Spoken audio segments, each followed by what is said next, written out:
Hello and welcome to Wild Strawberry Workshops. This is where I'm finally working through my never-ending craft ideas, one project at a time. In each video, I'll share the materials, the creative process and the finished result to inspire your own creative projects or workshops. Today's workshop idea is framed seashells. So let's begin with the materials you'll need for this. First, you'll need a frame. I got this frame from a charity shop in a set of 3. You're definitely going to need shells.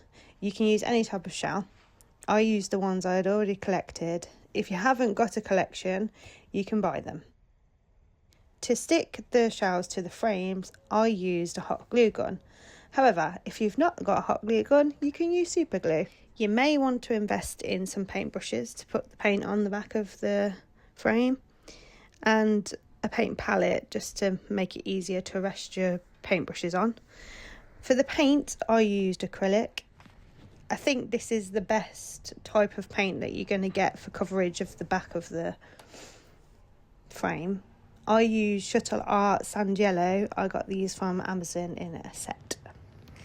Optional is sand and glue to stick it on the background at the end for texture. I use sand that I've collected and I use Mod Podge to stick it down. So I start by taking the glass and the picture that comes with the frame out so that I'm left with the frame and the blank backing so I can start painting it. Originally I wanted to do a block colour of the sandy yellow, but as I was applying the paint it was drying like sand, like a sandy effect, so I decided to dab it on and it came out great. They go in like that, but I'm going to let it warm up first. I'm going to do a pattern like this. No, yes, no. Oh, like that? No, like that, and then that like that. And then that, like that. King. I have teeny tiny shells.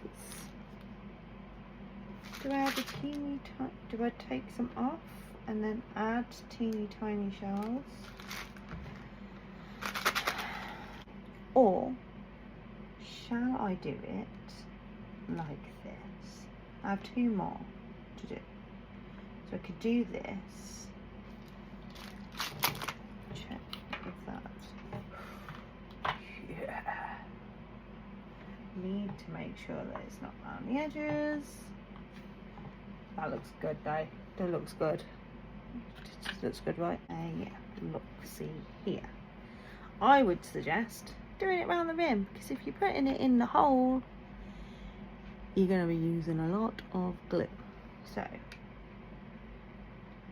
not going to work because there's nothing to push it through. So I've sped up this part of the video because adding the shells took a very, very long time. And I didn't want you to be sitting there watching me apply the shells for ages. So I've applied the shells with a hot glue gun to the back of the frame. There you go. Look how good that looks. How cool. And look how, oh, I've got some actual sand that I might sprinkle over. I've got glue on hands, that's fine. Okay, I can't do that flat because, okay.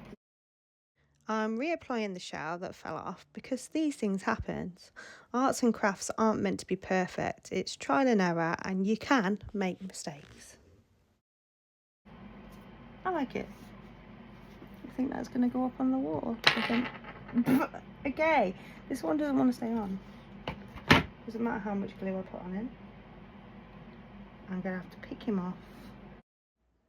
I'm now reapplying this shell for a second time because it clearly doesn't want to be framed and put in my living room. just my collection, but I'm just gonna hold that. Well, it looks good, doesn't it? Now I'm applying some sand to the background. It didn't really need sand because the background already looked quite good, but I wanted to add it for more depth of texture. However, I added the Mod Podge and it turned it shiny, so then I had to go over it with a bit of paint again so that it wouldn't shine in the light. So that's what I'm currently doing now.